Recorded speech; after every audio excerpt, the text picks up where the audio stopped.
Welcome to Story Time. Today's story, The Wolf Without Tail story. நெடுங்காலமாக ஒரு காட்டில் ஓநாய் கூட்டம் ஒன்று வாழ்ந்து வந்தது. அவர்கள் பெரும்பாலும் காட்டின் மற்ற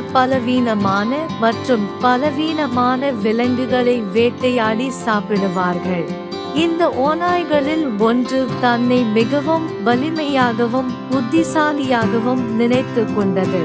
இந்த புத்திசாலி ஓநாய் ஓநாய்களிடம் சொல்லாமல் காடுகளுக்கு அருகில் உள்ள கிராமத்திற்கு அடிக்கடி ரகசியமாக சென்று கிராமத்தில் உள்ள விவசாயிகளின் செல்ல பிராணிகளை வேட்டையாடி சாப்பிட்டு வந்தது.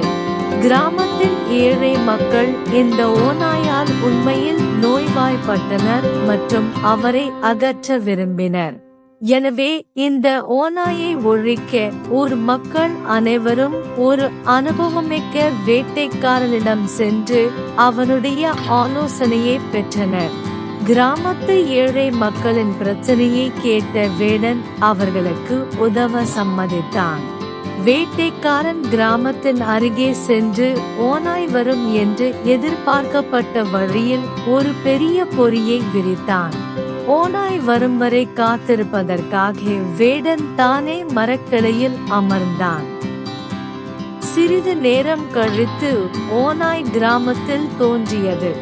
அவன் உணவுக்காக ஒரு விலங்கை பிடிப்பதற்காக வேகமாக முன்னேறினான். உடனே ஓநாய் வேட்டைக்காரனின் பொறிக்கு அருகில் சென்றது. அவர் முன்னே சென்ற கணத்தில் அவரது பாதம் சிக்கி ஓநாய் வலையில் சிக்கியது. திடீரென்று தோன்றிய இந்த சிக்கலில் சிக்கிய ஓநாய் முதலில் மிகவும் பயந்துவிட்டது. ஆனால் பின்னர் அவர் வலையில் இருந்து வெளியே வர முயற்சி செய்ய தொடங்கியது. அவர் பொறியுடன் சண்டையிடும் போது அவரது வால் அதில் சிக்கியது. ஓநாய் நீண்ட நேரம் சண்டையிட்ட பிறகு பொறியிலிருந்து வெளியே வந்தது. ஆனால் ஓநாய் தன்னை விடுவித்தவுடன் பொறி ஒரு இழுப்புடன் இழுக்கப்பட்டது. இதன் விளைவாக மரத்தின் மீது அமர்ந்திருந்த வேட்டைக்காரனின் கத்தி ஓநாயின் வாலில் விழுந்து அவரது உடலின் மற்ற பகுதிகளிலிருந்து வெட்டப்பட்டது. இந்நிலையில் ஓநாய் தனது வாலை காப்பாற்றுவதை விட தனது உயிரை காப்பாற்ற விரும்பியதால் காட்டை நோக்கி ஓடியது.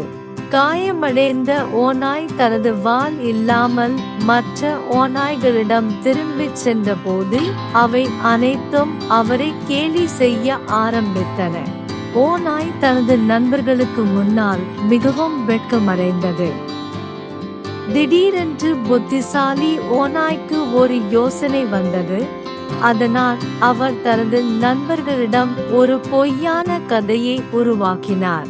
அவர் கூறினார், அன்புள்ள நண்பர்களே, என்னை கேலி செய்யாதீர்கள். என் வாளால் நான் மிகவும் வருத்தமாக இருந்தேன்.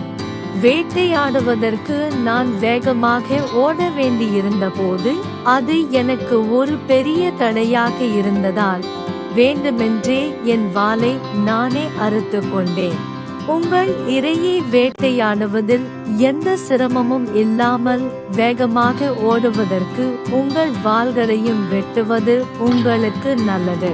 மற்ற ஓநாய்கள் அவரை கேட்டதும் அவர்கள் அனைவரும் அவருடைய ஞானத்தால் மிகவும் ஈர்க்கப்பட்டனர் மற்றும் தங்கள் வாள்களை வெட்ட தயாராக இருந்தனர். வால் இல்லாத ஓநாய் மற்ற ஓநாய்களிடம் தங்கள் கதைகளை துண்டிக்க காட்டிற்கு அருகிலுள்ள கிராமத்திற்கு செல்ல வேண்டும் என்று கூறியது. ஓநாய்களின் கூட்டத்திற்கு மத்தியில் ஒரு வயதான ஓநாய் இருந்தது. அது அமைதியாக உட்கார்ந்து இந்த ஓநாய்களின் உரையாடலை கேட்டுக் கொண்டிருந்தது. அனைத்து ஓநாய்களும் தங்கள் வாலை வெட்டுவதற்கு தயாராக இருப்பதை கவனித்த அவர் அவர்களிடம் பேசினார். நீங்கள் அனைவரும் மிகவும் அவசரமான முடிவை எடுக்கிறீர்கள். இந்த ஓநாய் உங்கள் அனைவரையும் முட்டாளாக்குகிறது என்று நான் உறுதியாக நம்புகிறேன். நான் ஒரு அனுபவம் வாய்ந்த வயதான ஓநாய். இந்த ஓநாய் ஒரு வேட்டைக்காரனின் பொறியுடன் சண்டையிடும் போது தனது வால் வெட்டப்பட்டது என்பதை என்னால் உறுதியாக சொல்ல முடியும். இப்போது சங்கடத்திலிருந்து தன்னை காப்பாற்றிக் கொள்ள அவர் உங்கள் வாள்களையும் வெட்ட வேண்டும் என்று விரும்புகிறார். வயதான ஓநாய் சொன்னதைக் கேட்ட அனைத்து ஓநாய்களும் தங்கள் தவறை உணர்ந்து ஓநாய்க்கு வால் இல்லாமல் தண்டிக்க முடிவு செய்தன. ஆனால் பழைய ஓநாய் மற்றவர்களை மன்னிப்பவர்களை கடவுளுக்கு பிடிக்கும் என்பதால் தனது தவறை மன்னிக்கும்படி அவர்களிடம் கேட்டுக்கொண்டது. மன்னிப்பது தெய்வீக செயல். Thanks for watching. More videos. Subscribe my channel.